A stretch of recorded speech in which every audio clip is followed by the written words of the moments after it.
Hi, I'm Christy Demetrakis, author of Faith to Conquer Fear, Inspiration to Achieve Your Dreams, and Faith to Conquer Fear, The Journey. I am so glad to be with you here on a Monday morning, bright and early. Well, we are nearing the much anticipated end of 2020.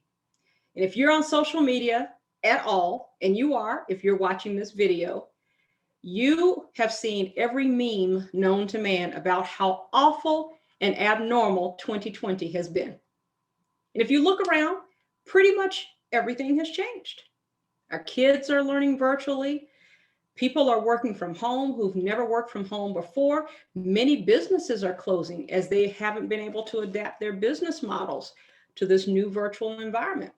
And then you have other businesses that are thriving because they have been able to cater to the new. Our way we shop for groceries have changed. The way we eat out has changed. The list goes on and on. And it's interesting. I remember being in our New Year's Eve service at my church at the end of 2019, anticipating 2020. And my pastor, along with probably every other pastor, was declaring how 2020 was going to be the year of vision and clarity. And oh my gosh, we were so excited. Thank you, Lord, for vision. Thank you for clarity. Well, God answers prayers. He answers prayers. Now, we've all had similar yet different experiences over the last 9 months. And some of you are probably saying, Christy, no, I did not pray for this. I've been praying for this foolishness to be over. And over the last 9 months, a lot has happened. Some of you have fallen into depression because of the isolation. Some of you have lost loved ones to the coronavirus. Some of you have lost faith in humanity as we have experienced and exposed the racial tensions that have always been existent in the United States.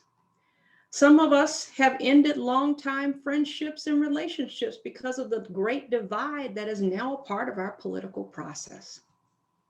We're disappointed, we're hurt, we're divided, and we're confused.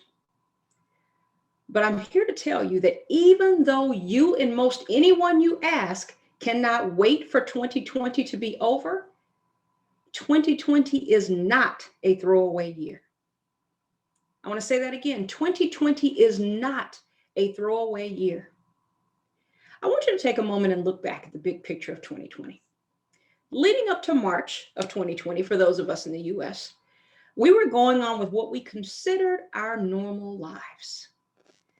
Taking the kids back and forth to all of their million activities, commuting back and forth to work, being stuck in traffic, wishing we were home. And then when we got home, we logged back onto our computers and sat at the dinner table, if that, holding our cellular devices.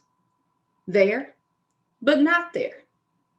And if we're truly honest with ourselves, we were living with people that we really didn't know a whole lot about. We didn't know what our kids were working on in school. Why? Because we were relying on the teachers to tell us that. And we were also relying on the teachers in many cases to actually raise our children. Hallelujah, ouch. That's what we used to say in my old church when something the pastor said got a little too close to home. What people are calling normal, God never intended to be normal. He never intended it. God never intended us for us to be so caught up in our work that we couldn't spend time together as families. God never intended for us to be so busy that we would not make time or build relationship with him. We needed an intervention to slow down and gain clarity about the world and, more importantly, about ourselves. Many of us have been trying to figure this out. We've been trying to figure out how to make all of this work. The world moves so fast, and we were having trouble keeping up. We needed an intervention, and we got it. We got it. When my company made the shift to working from home, I made a declaration that if when this pandemic was over, and I had no idea in March, none of us did, how long this thing would last or that it would still be going on. I made a declaration and I said, if when this is over, I'm not better emotionally, physically, mentally, or spiritually, shame on me. Shame on me, because I saw it for the opportunity that it was. And so over the course of the last 9 months, there are a few things that I focused on, and I've been pretty consistent in it. Because here's what I know. My life is a lot like many of yours. I can easily work 12 to 14 hours a day. I work in corporate America. I'm an entrepreneur.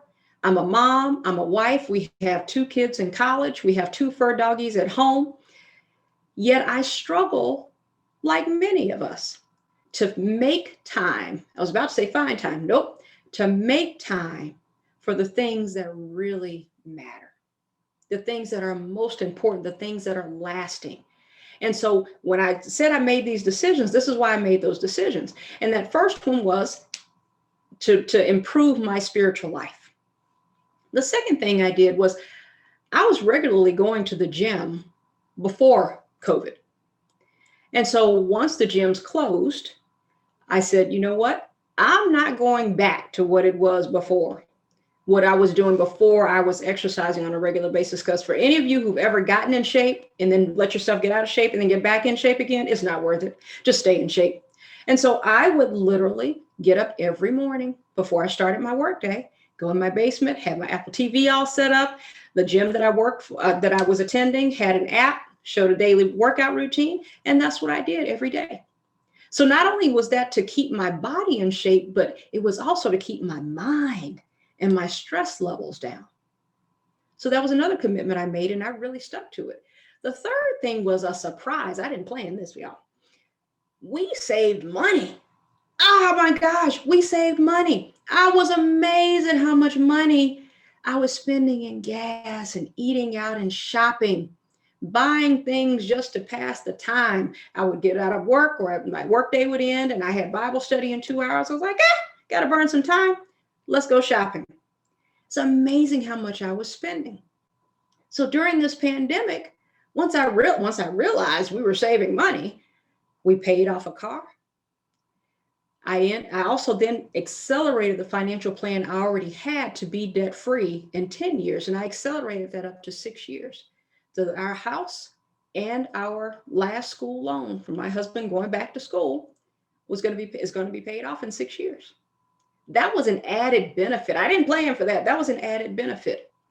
Then I realized, and I'm not insensitive to the fact that not everyone is in the same place. This has hit some people really, really hard. I realize that. But in spite of all the things that we can readily point out that were bad about the pandemic and about COVID-19, can we also acknowledge over the last 9 months what God has done in our lives over the last 9 months? How has God moved in your life over the last 9 months? I want you to put that in the chat. I want you to take a moment and type in the chat how God has moved in your life this year. I just gave you 3 examples of how he's just, and those are just small things. But I want you to write down, type in for everybody to see how God has moved in your life. What is the goodness of God that you have seen this year? 2020 is not a throwaway year. If we don't take the time to self-assess, reflect, and learn the lessons God has given us both the time and the space to learn, we are doomed to repeat it. We are doomed to repeat. I saw a meme that said, what if 2020 is just a trailer for 2021? Now, we've all seen movie trailers, right? Movie trailers give you all the highlights, a quick, 3 to 5 minutes of what the movie is about. And then you get to make a decision about whether you want to actually go purchase the movie or not. We don't get a chance to choose in this case. It's happening. And I know that this is an unsettling thought for many, but here's the thing. If we're not careful, this pandemic will become a mindset. If we're not careful, this pandemic will never end in our minds and in our behaviors. The relationship issues you refused to address in 2020 will carry over into 2021. Your negative attitude and all the hurt it causes will carry over into 2021.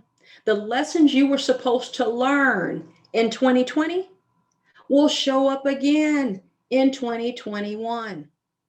The things God tried to reveal to you and to me during the quiet time in 2020 will carry over into 2021. Why? Because we still need the revelation. We still need the revelation. God is still trying to speak to us. He's still trying to get our attention.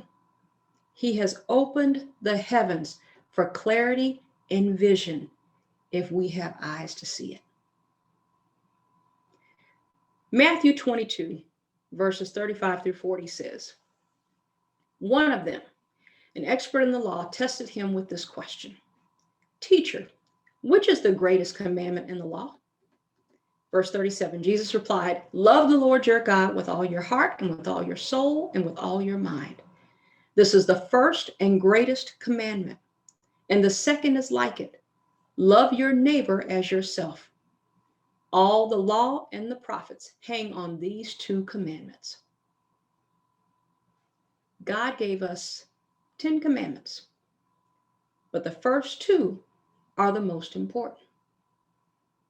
We don't have to worry about keeping the remaining 8 if we get the first 2 right. So here's my question. How are we doing? How are we doing on loving God and loving our neighbor? God has removed so many distractions and things that we have made our idols. Let me say that again. God has removed so many distractions and things that we have made our idols to give us the opportunity to demonstrate the first 2 commandments. We must each do a personal reflection and assess how are we doing in these 2 areas. We're coming to an end, to another year. 2020 will absolutely end on December the 31st at 11:59 p.m.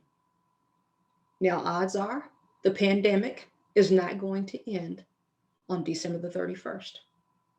What does this mean for us? And your first thought should not be, oh gosh. It means we still have time. Time to appreciate family. Time to appreciate relationships, not commuting, being stuck in traffic. Prayer time. Meal times with our families. God time. We still have time. We are in a divine window of time. I have said it to every person who will listen to me since March. We are in a divine window of time that God has given us. He continues to give us grace. He continues to give us mercy to gain more vision and clarity in 2020. Let's use this time, however long it lasts, to do better and be better.